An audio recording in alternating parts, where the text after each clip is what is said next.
Mga kautang, welcome back. This is Clarice at ngayon may bagong update ang isang loan application na biglang nawala sa Google Play Store at ngayon ay nagbalik mga kautang, no? Before itong loan application na ito is auto-approve mga kautang at before rin mga kautang itong loan application na to ay hindi mo makikita buo yung loan details. Ang makikita mo lang dito is yung loan amount na pinapautang nila. At ang dami pong na-approve sa loan application na to. So ngayon, pag-uusapan natin kung okay nga ba siyang utangan ngayon dahil nga merong pagbabago. Ba't bago yan mga kautang, no? Congratulations dahil sila po yung mga nanalo sa aking pa-GCash giveaway. So, ito na nga mga kautang, 3 days ako nag-relax. 3 days ako hindi gumawa ng video para matingnan nyo talaga kung sino yung mga sumali, kung sino yung mapalad na nanalo sa aking pa-GCash giveaway. And sad to say mga kautang,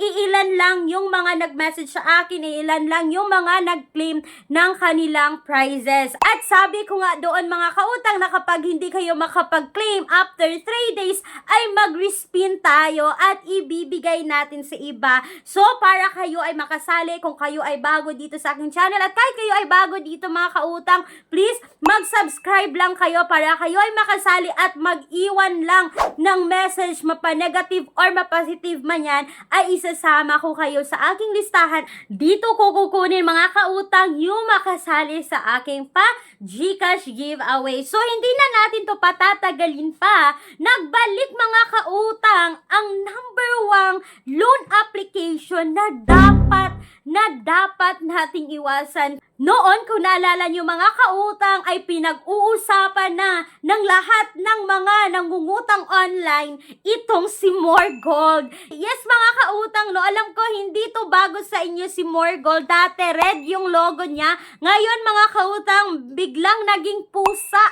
Pusa ba to? Yes mga kautang, sa pagkakaalam ko, parang pusa na to. At naging yellow at may pagka-orange na yung logo ni Morgold. At alam nyo mga kautang, hindi ako natakot, no? Pero, sinubukan ko ulit utangan itong loan application na to para ma-share ko sa inyo today kung nagbago nga ba siya or dapat nyo nga ba siyang utangan. As usual mga kautang, 3,000 to 30,000 pa rin ang pinapautang ng loan application na to. At yes mga kautang, itong si Morgold ay naka-SEC registered. Pero hindi ibig sabihin mga kautang, no, na kahit naka-SEC registered ang loan application ay utangan nyo na or safe na yung application nyo dito. Hindi mga kautang dahil before itong loan application na to ay nanghaharas. At yes mga kautang, sobrang panghaharas dahil natitrace nga ni Morgold yung Viber account mo, yung Facebook account mo, lahat ng photo doon sa Facebook account nyo mga kautang is kinukuha nila at gagawa pa sila ng GC noon, no?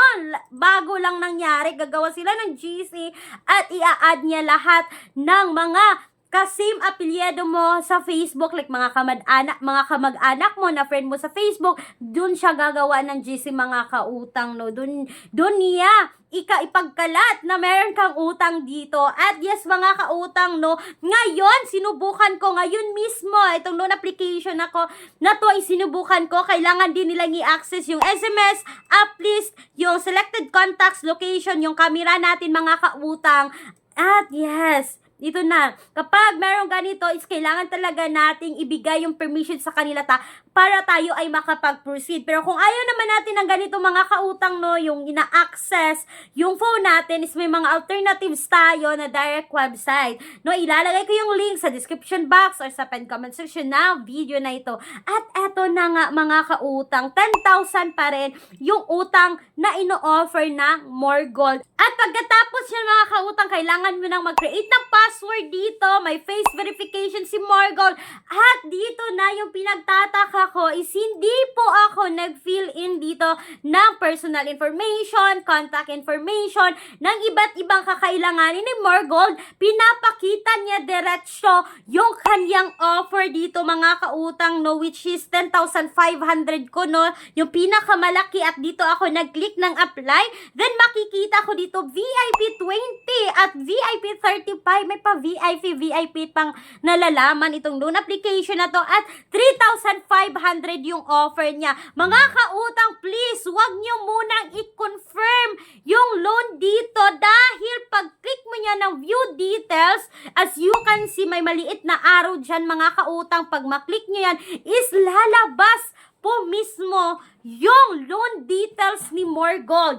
At yes, mga kautang, no, for me is big help na ito kasi mga kautang, makikita mo na yung loan details dito. Yung interest is 25 pesos, yung account manage fee is 137 pesos, yung platform service fee is 344 pesos, yung risk fee mga kautang is 334 pesos, yung credit fee is 550 pesos. So, bakit ang dami pa rin, More Gold? Parang wala kang pinagbago. Yung pinagbago mo lang dito is yung logo mo, yung loan details na pinapakita mo na. Kasi before is hindi niya pinapakita yung loan details dito, mga kautang. So, makikita mo dito yung application amount na 3,500. Yung ma-receive na amount mo is 2,100. Yung management fee, mga kautang, is 1,400 pesos at makikita mo rin dito kung kailan mo siya babayaran. So, aware ka na as a borrower dito kay More Gold na 7 days lang po ang loan application na to. At yes, mga kautang, for me, it can help us na makadecide kung dapat nga ba tayong umutang dito kay More Gold. At yes, mga kautang, hindi recommended. So, makikita nyo naman sobrang laki ng interest pa rin ng More Gold. At yes, mga kautang, hindi ko na talaga sinubukan na i-proceed pa. Baka naman ako ay ma-approve dito at maharas na naman. So, yan na nga, mga kautang, no? Take note, yung pinagbago lang dito ni More Gold is yung kanyang logo, mga kautang, but the process, but the interest is same pa rin dito. At please don't install, wag mag-install, wag mag-download, at wag mag-apply pa rin dito sa loan application na to. At mga kautang, nakalimutan ko sabihin, itong si More Gold ay hindi po siya submitting entities sa CIC. And alam niyo naman, mga kautang, na kapag submitting entity sa isang loan application is makikita niya yung credit natin. So, itong si More Gold ay hindi rin siya submitting entity sa CIC. Pero mga kautang, no? Alam nyo naman na itong si More Gold is nanghaharas. Kaya, wag nyo nang subukan para hindi tayo maharas ulit dito kay More Gold. Wag magpapaniwala sa mga text na na-receive ninyo na nagsasabing may bagong update, pwede na kayong umutang ulit kasi may bagong update. Wag, mga kautang, kaya still, same pa rin siya sa dating More Gold, sa dating application na loan application na to. At mga kautang, sana po ay nakatulong itong video na to. At gusto ko lang isabihin sa inyo noon na kung kayo ay employed or self-employed at gusto nyo umutang sa bangko, yes, mga kautang, you heard it right. They offer minimum of 20,000, maximum of 2 million pesos. All applications submitted is subject for bank approval. Once again, this is Clarice, ang inyong number 1 pala utang dahil utang is life. Bye, mga kautang!